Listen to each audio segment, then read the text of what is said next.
Hello and welcome to the 18th episode of Tailoring in Conversation. In this series, I'll be talking to tailors from all around the globe to gain a better insight into their worlds. If you're a tailor or you're interested in tailoring and you've enjoyed the videos on this channel so far, please subscribe as we are working on some very exciting content for the worldwide tailoring community. Moving on to our guest for today, Francis Aul, lawyer by day, bespoke tailor by night. Let's go. Francis, I've been looking forward to this conversation, and I should start by thanking you and asking you how you're doing today. Well, first of all, thank you, Reza. I'm really glad that we've finally been able to meet, at least virtually. And I really admire your passion and some of the work that you've been doing on YouTube. So it's great to sit down. I'm doing well. I'm keeping busy with my full-time job as a lawyer, but I'm finding as much time as I can to do tailoring. Well, I will ask you about that because I've got tons of questions around that. But first question, if you've already guessed, first question that I always ask the guests is, who were you at 10 years old? If me and you were friends, which one of my friends would you be? Yeah, that's an interesting question because as I've sort of followed you on Instagram and YouTube, I've picked up on some of your interests. And I think we'd have a few things in common as a 10-year-old. I mean, I'll just say as a 10-year-old, my biggest focuses were probably sports and um, doing things with my hand in detail and miniature, some sketching, but as a kid.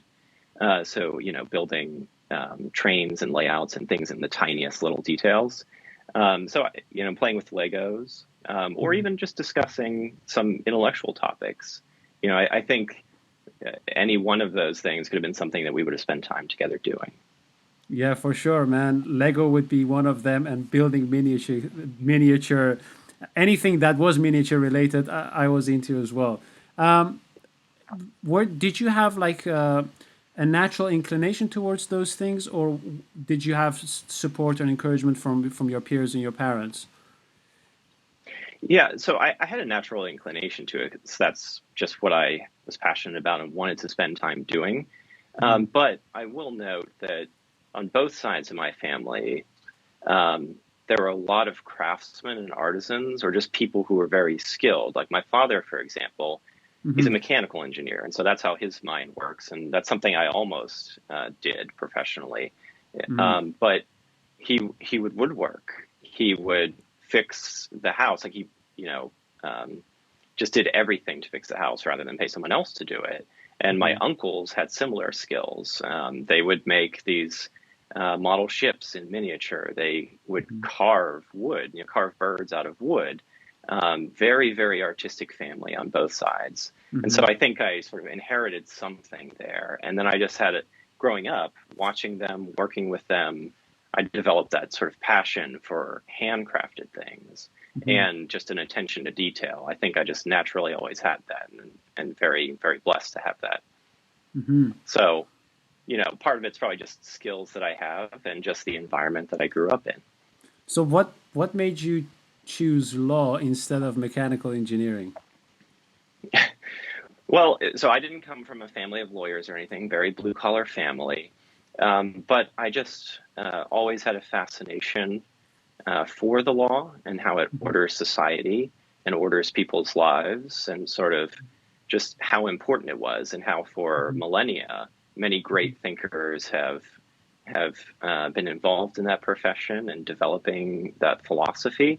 And something Mhm. about that was just very stimulating to my mind. And so from a young age, I couldn't quite explain why, but I liked the idea Mhm. of being involved in the law. It's very intellectually challenging, and I thought that I could do good Mhm. through the law.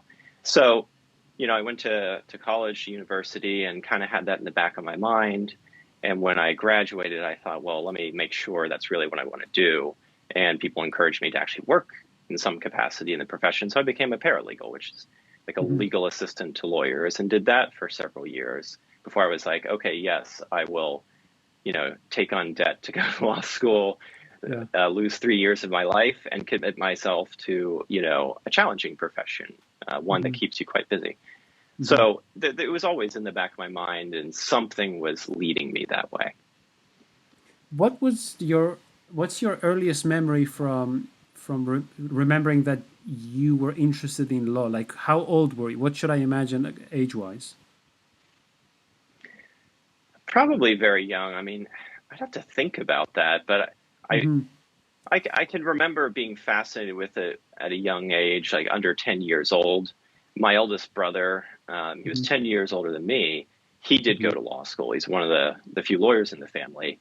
And it was interesting when he could come back from break and sit down and sort of, he'd be studying Yeah. and explaining some of these concepts.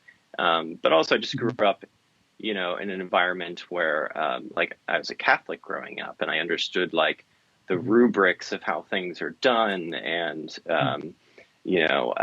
canon law. That was just sort of all in the background, and it was kind of fascinating, the rationale behind it, the way it's administered. Hmm. So I think there was just always something that kind of captivated me. The reason why I ask is because law, as you know better than me, of course, is a very complicated thing. Just the not just the details and the practice itself, but also just the concept of it. It's an abstract concept, but at the same time, it's extremely practical and it serves a very, very important purpose. Now, the reason why I ask you how old you were when you were interested is, did you as a child have the same understanding, roughly, about law, like the concept of law, as you do now? I mean, I cannot imagine a 6-year-old sitting and be there like, yeah, law is really important for society for this, and this reason. So, but you do mention that part of it was looking up to your older brother. You see how he does and in the community around you. But what part did it really speak to you as a child? Yeah, well, certainly I understand it differently now because, like you Hmm. say, it is a very complex subject. And a lot of my peers, when they've been asked, like, why did you go to law school? What's one Hmm. reason you become a lawyer? Some of them articulate it as, well, I like working with puzzles, Hmm. or it's very intellectually stimulating, or I like writing and advocacy. So, but they are very complex topics that I knew very little about as a young boy. I think it just developed over time, people who are lawyers and sort of understanding what it is that they do. And then when I was a paralegal before law school, like I was reading a lot on the side to understand Hmm. what was going on. So it was certainly a process. Hmm. And that's sort of parallels sort of how I got into tailoring. It was like I see this as something that's very complex, but I want to figure it out and do it. And so I just invested a lot of time in it.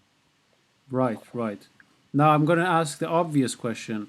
Um, when, how, and why did you move towards tailoring? I mean, you're still a lawyer. You practice. It's not something that you once did. You're doing both at the same time. You're a tailor and a lawyer. Please tell us the story. Yes.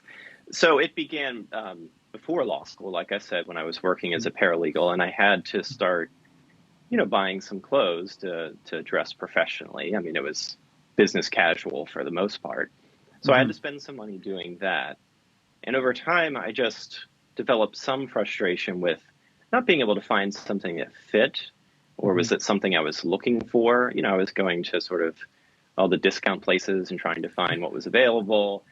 And so I was a little frustrated with that. And then I was paying someone to alter it, but there was only so much they could do, and that was expensive. And so I thought, well, maybe I can start by hemming pants and taking in the Hmm. waist and those sorts of things to save some money. And then really, I think the catalyst to getting into it was I discovered on YouTube an older series on how to make a coat Right. by Rory Duffy. Yeah. Yeah.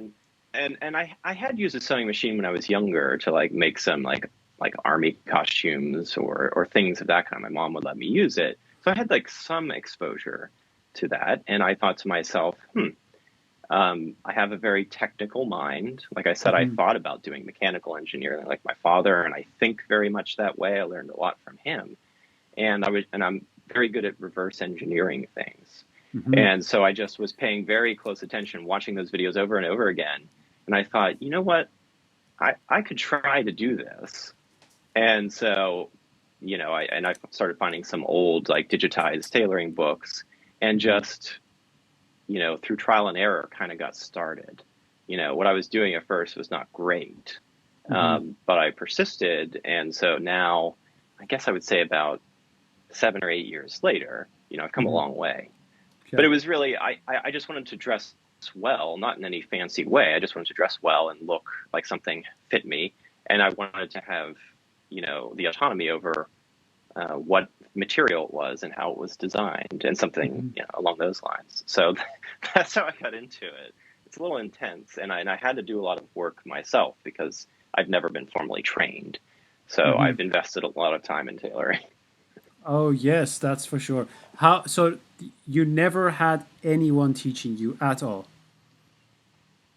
No, with the exception of a 4 hour trouser cutting course that I did right? with Ian McMillan. Yeah, we Okay. did that, I think, over Skype. And that was Yeah. when I was still trying to figure out just some basic trouser pattern that I was satisfied with. So Yeah. he's Yeah. helped me a lot over the years too. Hmm. Hmm. I see. I see. And so, how?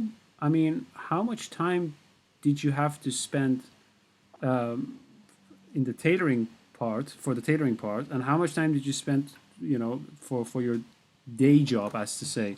How did you? What was the Hmm. balance really? Because you can't learn tailoring in 5 minutes. You've spent What some changed it? serious time, you know? Yeah, I mean, it's got to be thousands of hours over the years. Um, well, so it's the balance has changed over time. So Hmm. before law school, as a paralegal, I would be busy at Hmm. times, but sometimes it could be a 40-hour work week. Hmm. And there were times when I was single, times when I was dating. So when it was like a 40-hour work week, and it wasn't like dating or something, like I poured a lot of time into that, and so it was probably like at least 20 hours a week of some sort of Hmm.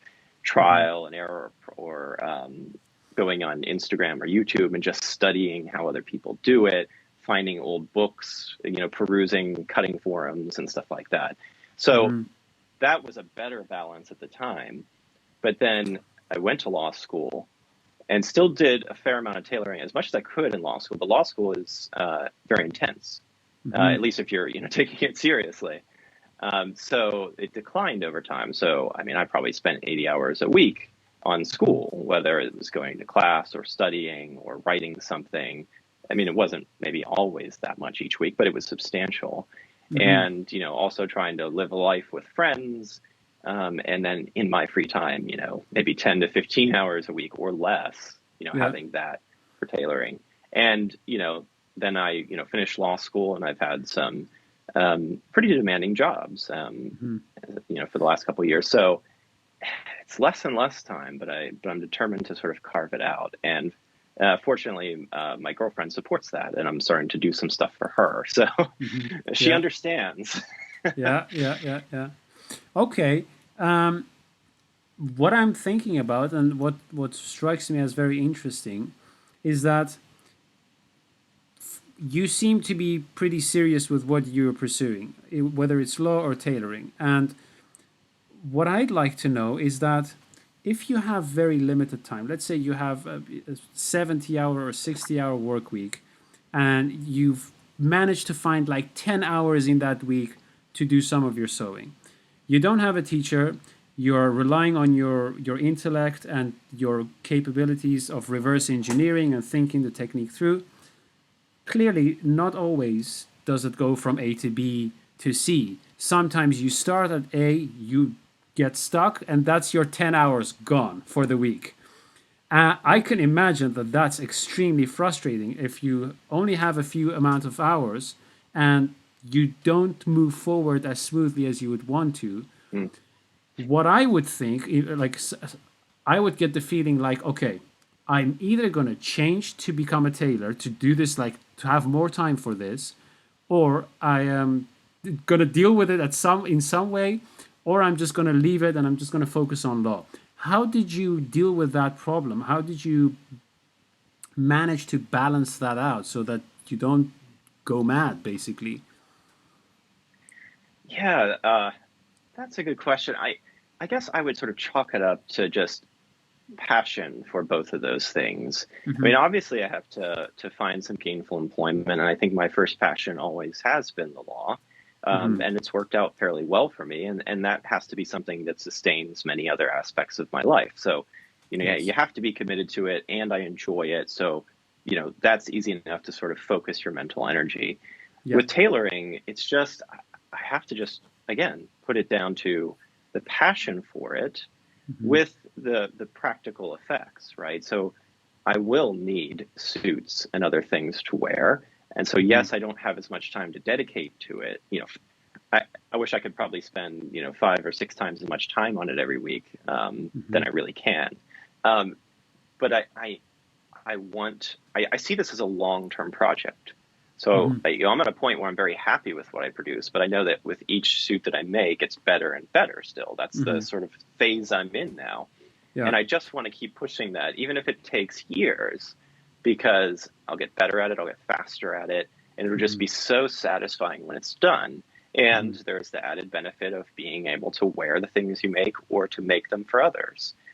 So I realize that one has to have priority over the other, Hmm. at least right now. But I think it's the love for it, the passion that just kind of keeps me pushing with both. Hmm. Do you see yourself start a tailoring company or business at any time in your future? A lot of people have asked me that. So people I've worked with over the years, a lot of DC lawyers are like, "Well, are you gonna start a business? I mean, could you make one for me?" Hmm. And I always just sort of just said, "Well, maybe," but I don't happening in the foreseeable future simply because that would take an extraordinary amount of work, as you well know, Hmm. to formulate a business plan, to do all of that yourself. I would be doing all the work myself. Hmm. And I'm not quite sure what sort of market there is for bespoke tailoring in DC. There's a small handful, Hmm. but my experience has been that you have a lot of government lawyers and Hmm. other people who don't really want to spend the money, or I think generally Americans don't truly appreciate um, uh, bespoke tailoring. So, Hmm. Hmm. you know, it, will I open a business? It would just require some real stability to it. And, right now I still have that great passion for the law. So, Hmm. not at this time. Makes sense. What did you find the most difficult thing about tailoring when you were learning, or anything that you're working on now? What doesn't matter. What do you think is some of the most difficult things? So I think that I'm very skilled with my hands. And so the technical aspects of it can be challenging at first, but Hmm. you're able to see how other tailors do it because they share their work online and things like that. And so I'm able to see that and to practice that and get better at it. One of the biggest challenges for me Hmm. was perfecting the art of pattern drafting and Hmm. fitting Hmm. because I've had no one to teach me that from the ground up, and that's a real art. And I have, obviously old books on how these sorts of things are done, but that's just something that's really hard to figure out on your own. Um, Hmm. and I don't have a lot of clients coming through where I learn better how to fit and have the eye for it. So Hmm. that has been one of the bigger challenges because I feel like I'm proficient, pretty proficient technically speaking, but Hmm. it's sort of the other aspects of design that Hmm. I'm still working on. Why do you think that that's the case? Because I agree with you that pattern cutting and fitting is something that probably it's probably one of the most difficult things within the profession. And what's weird for me, and it's very strange, is that tailoring is not invented yesterday. We've been making clothes for you know years and years. And why is it so that there still isn't a very formalized system that you could use? You could exactly get the fitting routine incorporated into it and get to a result. Like, how is it that it's still not systematized to that degree? Whereas we have more complicated technologies, don't we? Sure, sure. Well, I mean, at least from my perspective, I don't have the access to the technology. That's sort of something I've never thought about. But maybe it's because of the development of different systems and different Hmm. houses of cutting, right? Different houses have different styles, and I've never, learned those. But I suppose when you master one, it'd be easy to learn another. But everyone has their own sort of take on how to cut a suit. Hmm.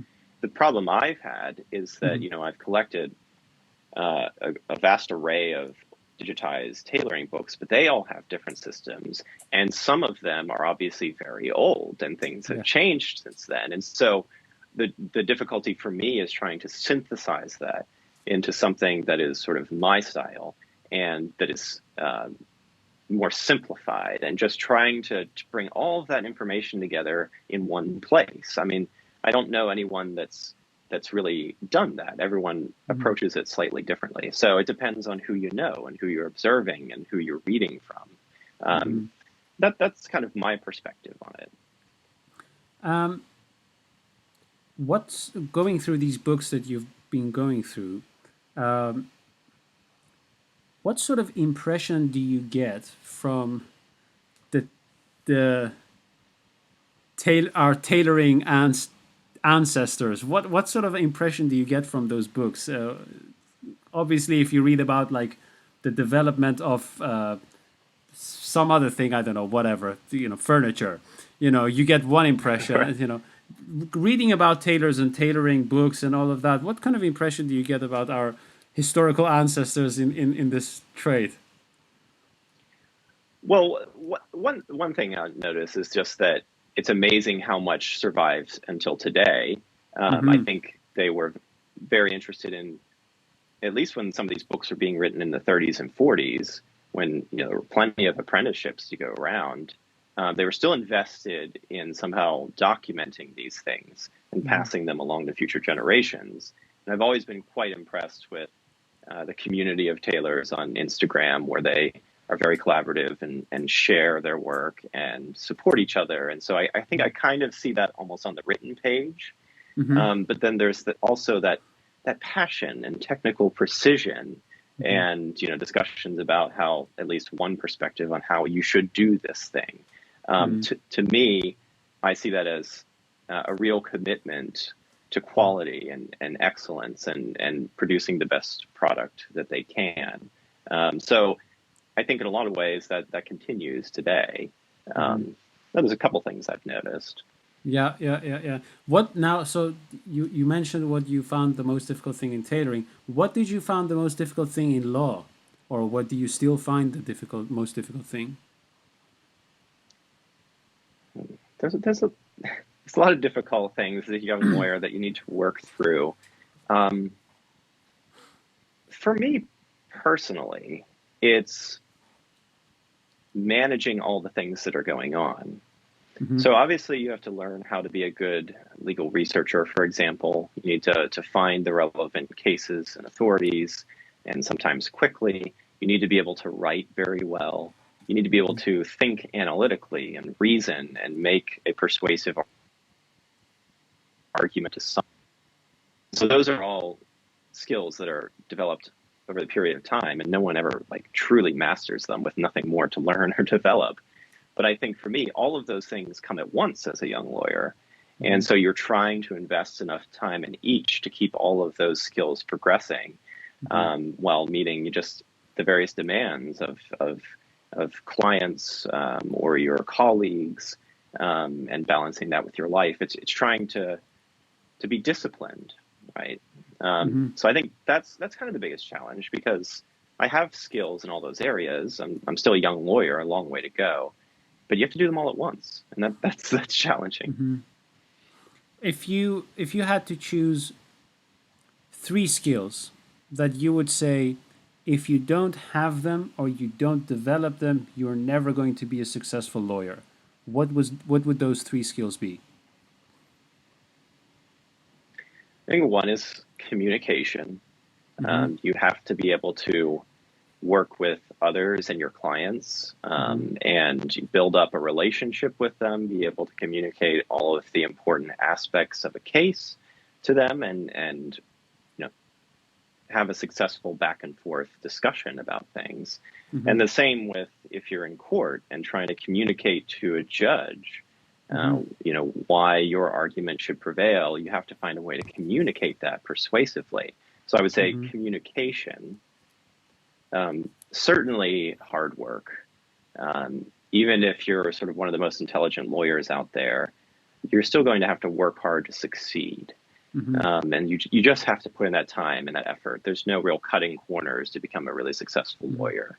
When you say working hard, how do you define working hard as a lawyer? What exactly do you mean by that? I think that would be putting in a reasonable amount of time that's required by any particular project and giving it your focus while you're working on it and doing your best, something to the best of your ability. Not passing off things to others, not sort of cutting a corner with, say, legal research and be like, well, I think I've looked at enough cases. I won't quite look at the last few ones, or just giving in to other pressures, and not doing your best on a given assignment. So I think that's just putting in the blood, sweat, and tears, right? To a reasonable extent. I mean, you could kill yourself doing it, but that's not reasonable.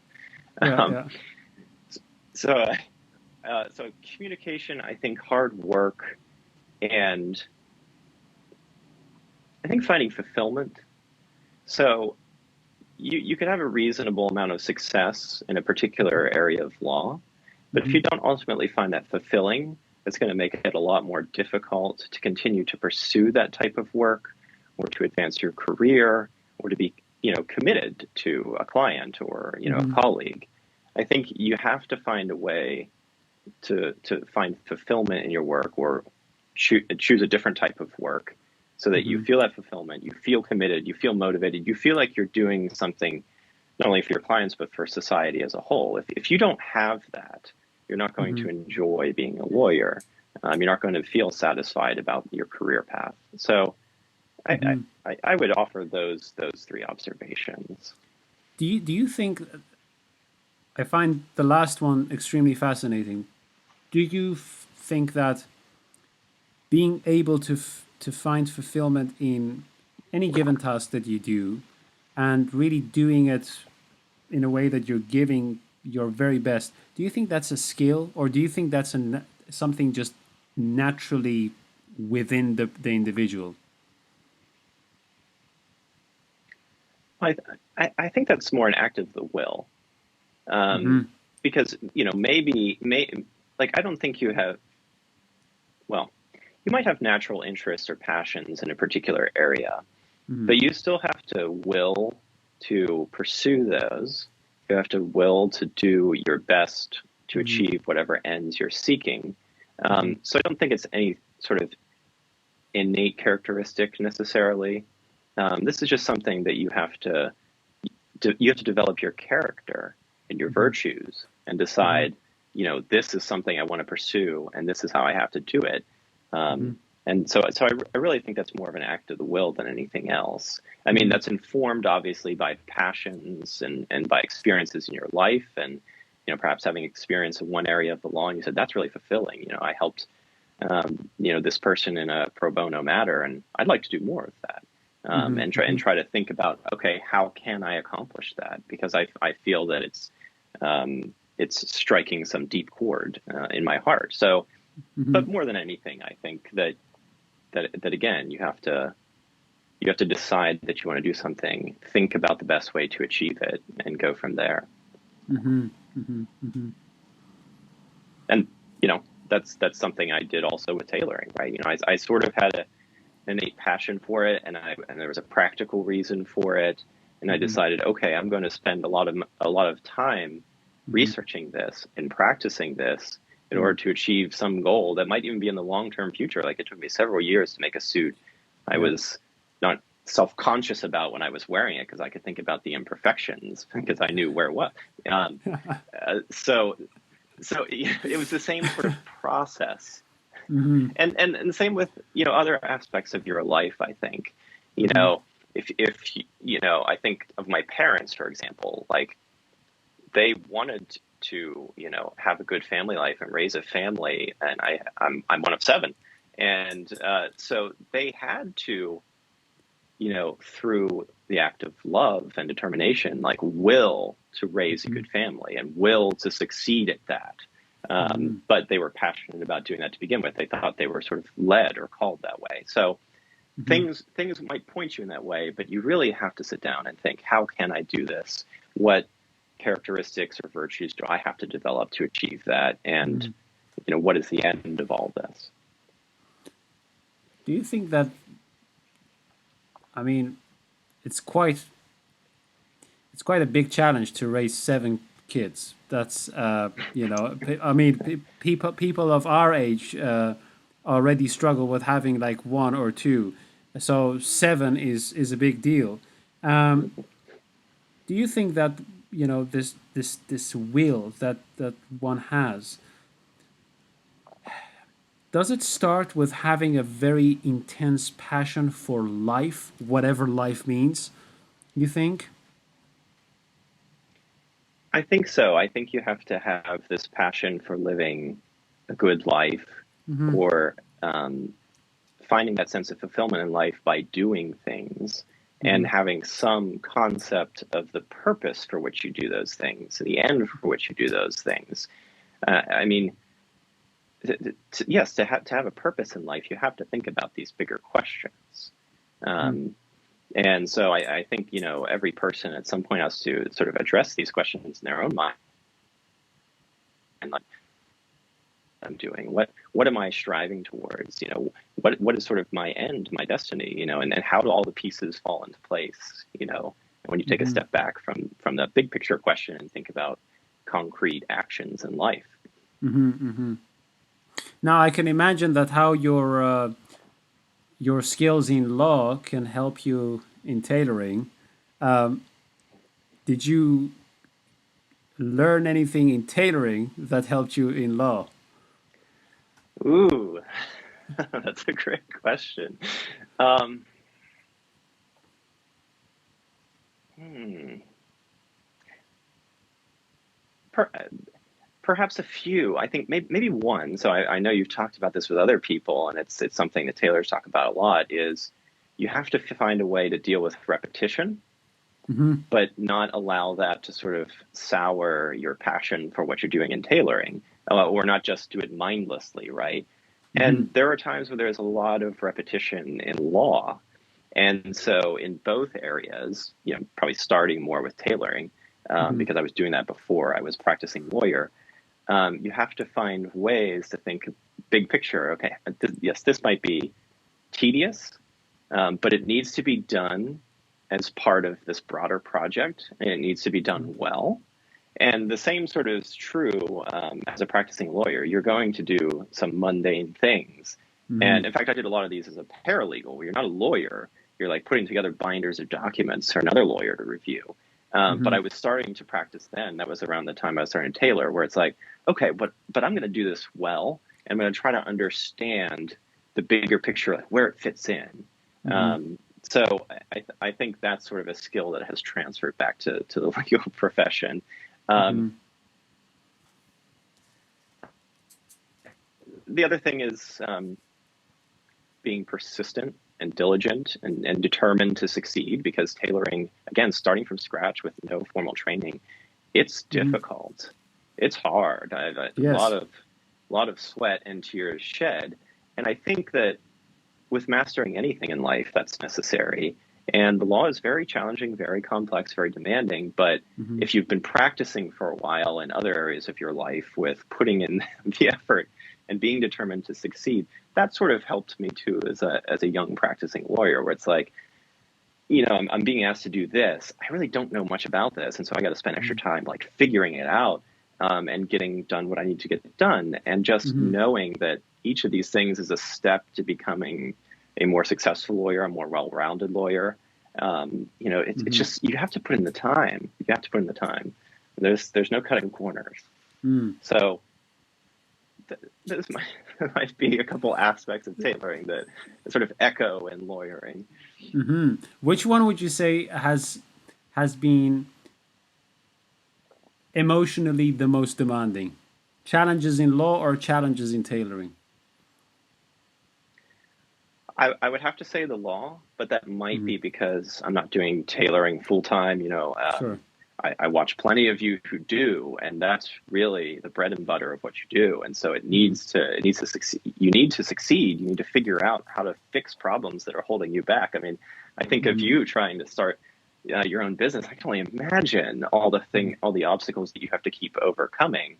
mm, But the legal profession is very demanding. And it's not only hours, but the sort of high level intellectual challenges. And mm, I'm just a baby lawyer. I need to figure these things out. I need to do mm, really good work to continue, to thrive at my particular firm. It's very challenging, and it's really what sustains many other areas of my life. It's my profession. mm, So I have to make sure that I am succeeding there. mm, So that's a little emotionally draining, Yes, I but can also perfectly imagine.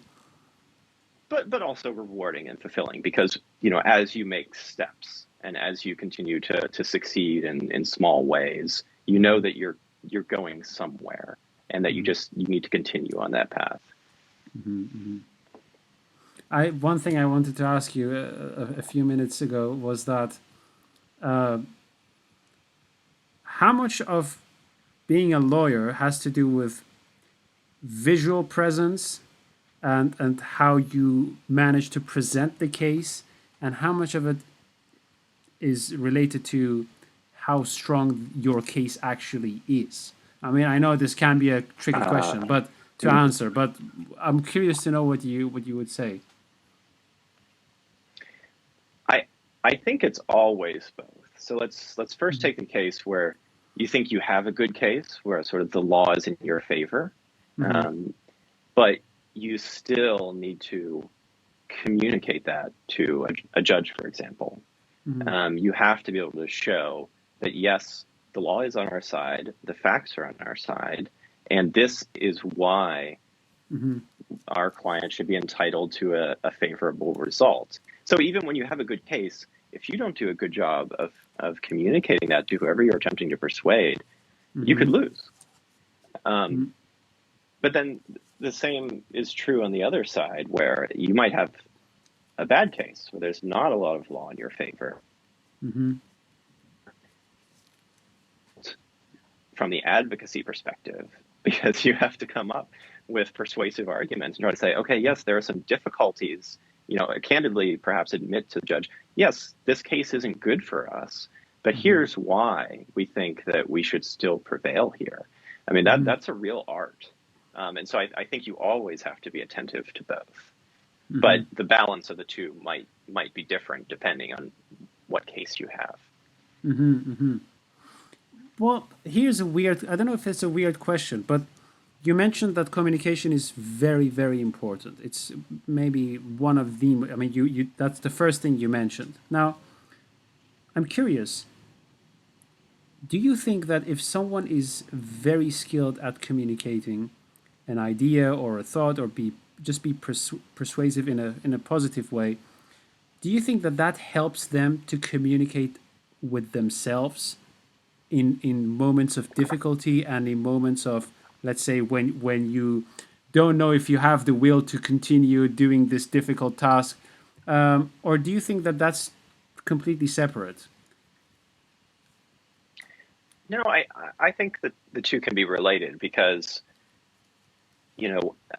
sometimes when there's an area of law called appellate advocacy where perhaps you lose before the trial judge, but you appeal that case, and three Mm-hmm. other judges kind of look at it, and you're trying to reverse what happened with the trial court, and you have to write these briefs, written briefs that are presenting your case and Mm-hmm. arguing, trying to persuade the judges they should adopt your position. And sometimes you do a little bit of oral argument, so you stand in front of the judges and you Mm-hmm. actually argue based on those briefs. But the process of doing that is it involves the process of introspection and reflection on your own arguments and their Mm-hmm. weaknesses, and trying to either anticipate those or come up with a response to those. You really have to be critical of your own argument, but there's a lot of introspection. And I think sort of the same goes for, other aspects of our daily lives where you have to stop and reflect and think about, okay, what's brought me here? What has driven me? Where am I going? What am I trying to achieve? How am I going to do that? How have I acted towards others? Have I fallen short? Do I need to improve in some way? There's just a million different scenarios where you have to reflect on those things. And so I guess there's a similarity there. But I suppose when it comes down to it, if I'm like arguing a case, like, yes, I'm doing my best for a client, but at the end of the day, you're going to win or lose and you're going to move on. But, other aspects of your daily life can be far more important, right? And so more critical and require more reflection.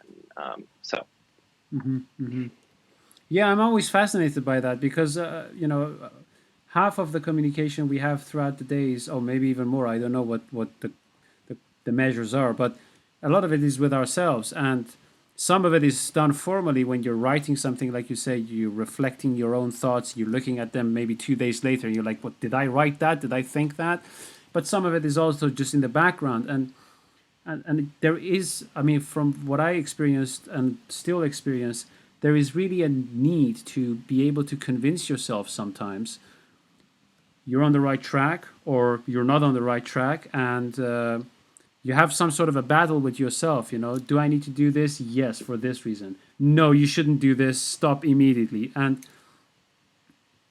I don't know if communication skills directly impact that, and that it's exactly like 100% related to it, but it is fascinating nonetheless. You mentioned something about... Well, yeah, please go on. If I could just say something for a second. That's one reason I appreciate some of the work that you've done. So you've communicated very well through YouTube, Instagram, certain processes for doing something, but you've also talked about considering different perspectives and thinking, is there a better way to do this? Is there a better way to improve? And so I've scooped that up. I've really loved that aspect of the things you've done because, as someone who's never been trained, I've seen someone do it, maybe even several people do something some way, but I maybe didn't stop and think, can I do this better? And so you forced me to do that. And then I'm like, okay, yeah, maybe I'm a rookie, so I'm just following what other people are doing. But actually now maybe I should be thinking about different ways of doing things. Well, so I'm very happy that you mentioned this because it's not obvious to me whether someone who's been trained professionally can work things out better than someone who hasn't been trained professionally. And I sometimes get the idea that the more you start out with rules, and principles, and they are kind of like thrown at you, the more you may be restricted to think outside of those rules and principles to imagine something either new or better. Because I think, and I'd like to know how the process has been for you, but I think that a lot of my thinking within tailoring, whether it's something creative or something technical, came from just not really paying a lot of attention to this is how you have to cut a facing, or this is how you must make a canvas.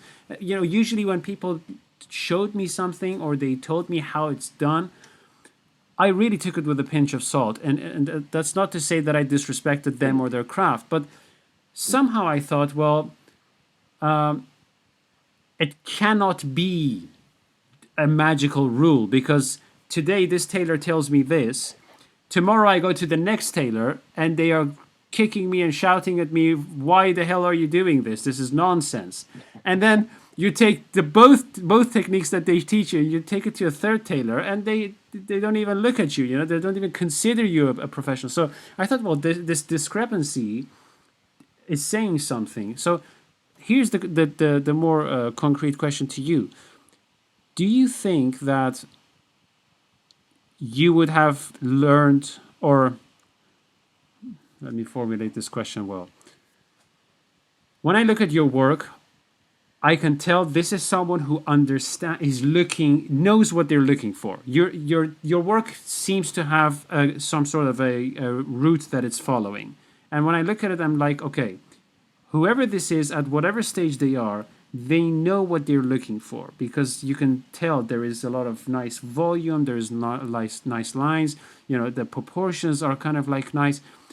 How much of that do you think was due to the fact that you didn't have a formal training?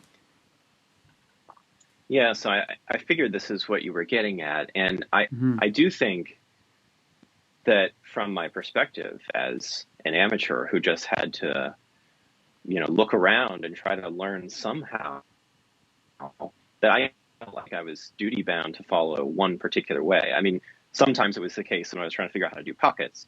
I would be seeing people do it the same way again and again, and that's all I knew. And so that's how I started doing it. But then tailoring books and other people started to open that up. And so I do think that I've benefited from the fact that I never felt like I owed any sort of duty of loyalty or anything to a master, or just something that had been drilled into me, because I'm constantly changing the way I do things. Yeah. So I don't sort of feel that anchoring effect from having had training or working in a particular tailoring house or anything. That's I think one important perspective, one of the biggest things that I've noticed about what I'm doing, because I still have a long way to go with learning things, and I'm still consuming so much content to learn how to do things and do them different ways. And I feel a sense of freedom that when I discover something that you can see the end result and how someone did it, and I think, oh, that's better than the way I did it, I'm going to adopt that. So most recently, I just sort of gave up on the felt undercollar,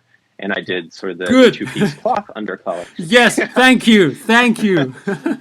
I just, I got to a point where it's like almost everybody uses felt, and that's fine as far as it goes. But I just want to take something to another level, and it just looks so much better. And I love the craftsmanship and the steps that go into it. And so I was like, well, this is my new way of doing something. So I never felt an anchoring effect. I always felt the freedom to do, to improve the way I make something, always. And I realize that can be different for a lot of people who have trained. It's completely agree with that, and it's fascinating to me because it's still too complicated for me to really understand it. Because not to get too philosophical about it, but there was this quote from Bruce Lee, and he said that the best style is no style. And you can interpret that obviously in a few ways, but maybe you have practiced so many styles that you're now like fluid between them, and so you can just choose the right style at the right moment. But there is this completely different aspect here, that you don't know anything, but because you don't know anything, your mind is so open that you can come up with like the weirdest concepts and theories, and some of them may actually work. I mean, most of them are probably going to be like flawed, but because you need to have some sort of a foundation. But sometimes you come up with things and you're like, whoa, why didn't anyone for the last 200 years think of this? And so it's kind of like related. You said that you weren't sure about the market in Washington D.C. for tailoring. I'm not sure what the market exactly is in the United States, because most of the American clients, or most of the clients on Savile Row and within London, are international clients, and I would say about like maybe 60% of them are from America. Very large clientele. Now, why do you think that if there are so many American clients in a place like the UK, why is the United States not booming from with tailoring companies and tailoring shops? What do you think about that? Well, so I'm no expert on sort of how this developed, but my own sort of suspicion is this. There was a time, I think, in the United States when there were a lot of hand tailors, But Yes. then eventually the ready to wear market took over. I don't know if it was in the post war period or Mhm. thereabouts, and that was more affordable, and it really took off. And so I think that, the United States slowly lost an appreciation for something that was handmade, and we tend to buy things elsewhere, made elsewhere. Mhm. Um, so I think that started to sort of recede. And, just jumping ahead to today, there aren't a lot of places that people in the US like myself can learn how to do this. I mean, Mhm. I've thought about going to the Savile Row Academy, for example. I can't do that. But I would Mhm. but those are the places that would have to go to learn this. And so there's just so few true bespoke tailoring shops left that it's a handful of people that are Mhm. learning that trade from a master. I mean, I know a lot of these tailors don't even take apprentices these days. Mhm. So there's no sort of future for it. And I know there's a few tailors in the US who are trying to change that.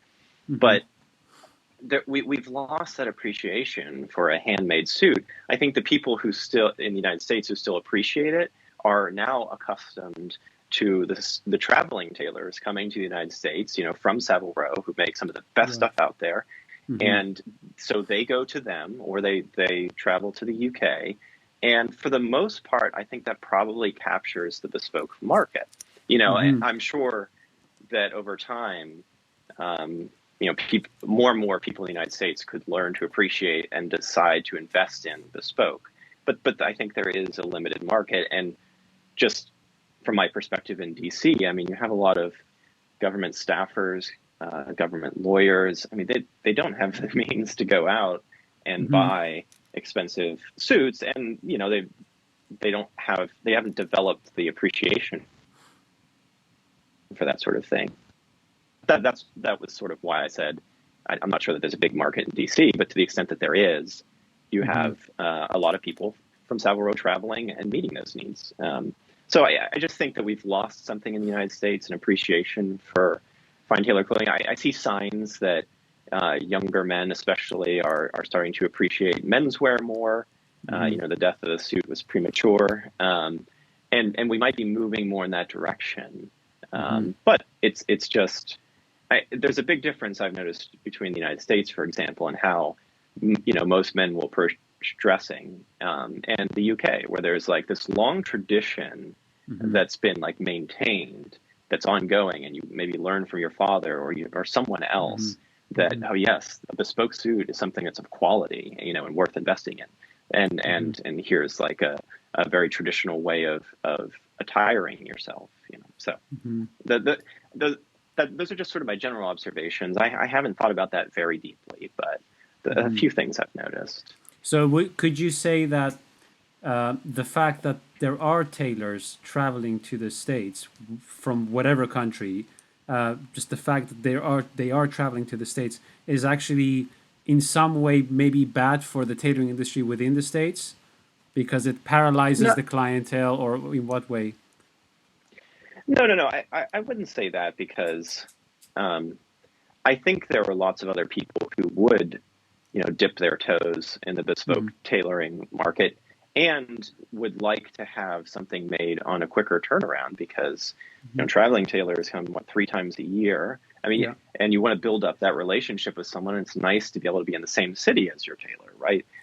I think there's certainly enough of a market out there. I don't think being captured by the traveling tailors, not at all. But I just think Mhm. that the challenge right now is convincing people that a Mhm. bespoke suit is worth it. A true bespoke suit, because there's obviously cost that goes into it, but that cost reflects all the effort and the quality that goes into it. And I just Mhm. think it's hard in a very sort of cheap commercialized culture, Mhm. convincing them that like you should invest in something that's handcrafted that will last. Mhm. I think that's sort of I think that's the challenge right now. Okay. We're in the United States, we like to consume cheap things, and they wear out, and we get another one. Well, that is a serious. I think the whole world is struggling with that because I don't know exactly whether it's to do with external forces and influences. People really too many people trying to sell you too many things, and so it becomes a battle of the prices without the average consumer being able to distinguish the difference in the quality. Um, it's for me, it's interesting to see where the tailoring industry goes at the point where all the suits have reached pretty much the same quality. The question for me is, Yeah. if all suits had the same quality, what would be the most important thing in tailoring then?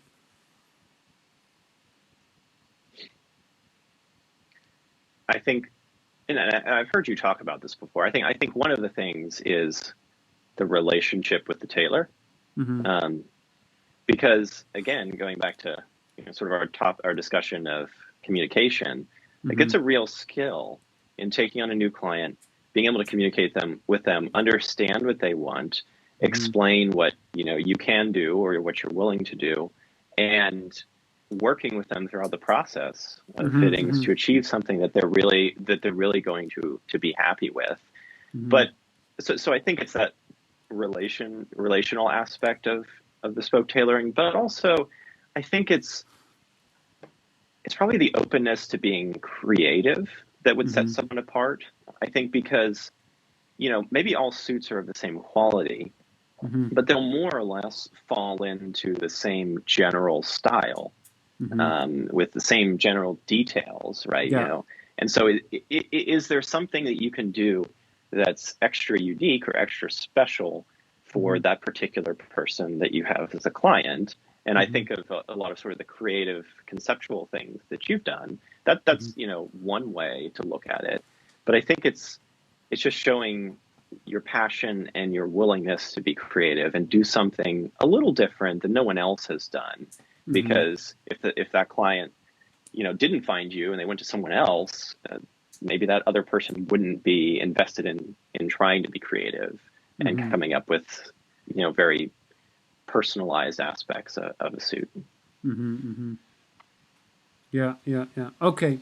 Um, are you ready for a speed round? Yeah. Okay. All right. Okay. Let's see. The ready-to-wear market. Necessary, Mm-hmm. but not the pinnacle. Right. Reverse engineering. My method, Your method. Okay. Okay. Communication. essential. What would you say is the most important thing within communication?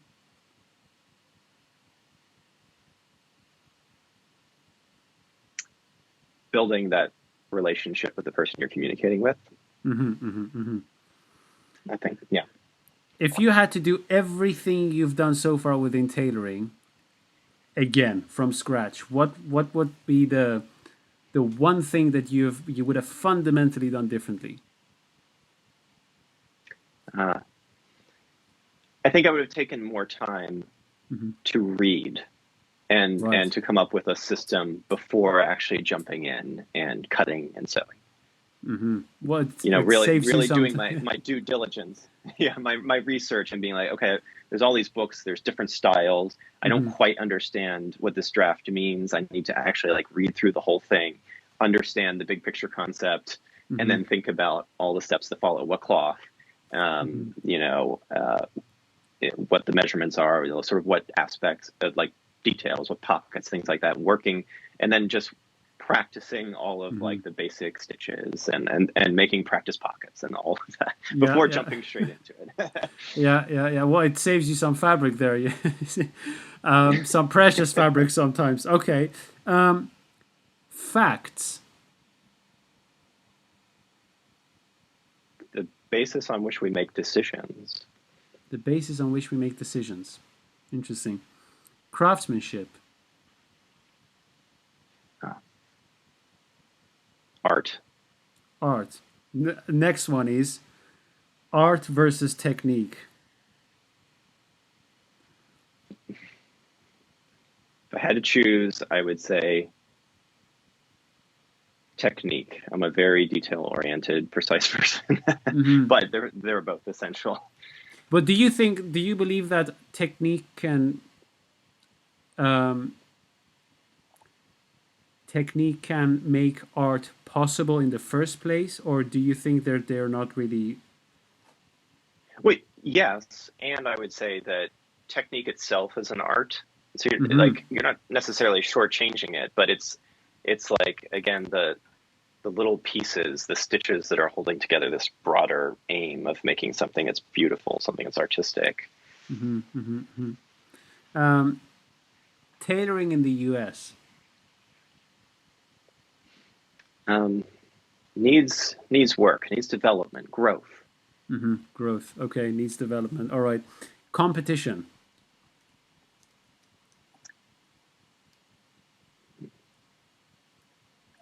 A challenge to do better myself, to succeed. Hmm. Hmm. Late nights. Very frequent. I can imagine. Um, Here is an interesting one. Is the suit really an investment or actually a more of a liability? Well, I, from my perspective, it's more of an investment, not so much a liability. I guess you mean that in terms of, well, what if something happens to it or it's damaged? I don't know if that's what you're getting at. Well, you see a lot of Um, tailors tell their customers or clients, uh, this suit would be a great investment for you.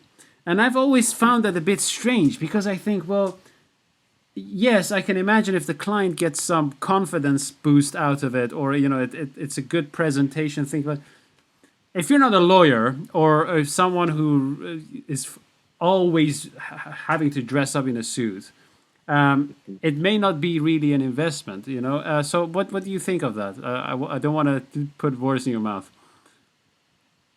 well, no, I mean, I think we all have occasions for wearing a suit, and it is an investment from my perspective in the sense that, well, if you're going to have to buy a suit in the first place and you want something to last, this is the reason, and it might have some ancillary benefits like you feel more confident in it Hmm. or you look better, and that's how you want to present yourself. There's sort of a language to style and how you're Hmm. presenting yourself and what you're saying to another person based on what you dress or how you dress. So like I see that as sort of the investment side. And I think that's valuable even to people who aren't, lawyers who don't wear suits all that often. You're going to have Hmm. occasion for it, but it might be more worthwhile to Hmm. invest in something of better quality. Hmm. Hmm. That's kind of how I conceive of investment when you said that. Yeah, yeah. Okay, okay. Um, that's the last one. The law, Oh, the law, um, order. order. Are you It's are you yourself a very orderly person in your daily life? For the most part, I'm trying to get better. I mean, I have discipline, I have order, but I'm trying to tighten that up because I must. And we have, Okay. and I can be a very distracted person. So order is Hmm. something that yes, I'm trying to bring to my own life, not only in how do I go through each day and how do I spend Hmm. my time, but where am I going in life? Um, but that what I meant with order and the law is simply that the law is something that orders the relationships of communities and persons, Right. but it also teaches. It Hmm. teaches and instructs how that society views how certain conduct should occur, like how we should live our lives at some level. So Hmm. it has that ordering effect both through like literal commands and its instructive function to those who live under it. Yes, yes, and I think it tells us a lot about ourselves as well. Um, when you compare laws, different countries, and the way they look at law, the concept of law, it tells a lot about human nature, I think, and human Hmm. desires, maybe even. Hmm. Yes, yes, that is absolutely true. Hmm. Okay, Because you France. can Yeah, please yeah. continue. Oh, I was just going to say because between and among countries, you can see obviously some similarities in law, like Hmm. murder is outlawed Yes. in pretty much to my knowledge, every state that exists out there, Yeah. but different states approach protections for employees, who work for Hmm. large corporations, or taxes, or all Hmm. other sorts of things, business and trade laws, for Hmm. example, and they're different in important and substantial ways. So, and that does reflect on a society, its Hmm. principles, and sort of where it's trying to order the society to go. Yeah, yeah, yeah. Completely agree. I completely agree. Francis, this has been an absolute pleasure. I've learned a lot. I've enjoyed talking to you, and I wish we could do this in person. But I'm glad the technology is there to at least do it from a distance. I am as well. And I'm so honored that you offered the invite. And I'm so glad that we got to talk. And I look forward to talking again in the future, exchanging ideas about work, and perhaps meeting if I can make it over to England. Absolutely, pleasure is all mine. Thank you, Francis. Take care. Thank you so much, Teresa. And that was Francis. I hope you all enjoyed the conversation, and I'm actually curious to know what you guys think. Is it always better to be self taught, or is it always better to have someone that teaches you? When is it better to be self taught, and when is it better to take the knowledge that someone has accumulated over time and work with that? Let us know in the comment section, and I will be responding to them. Until then, bye bye.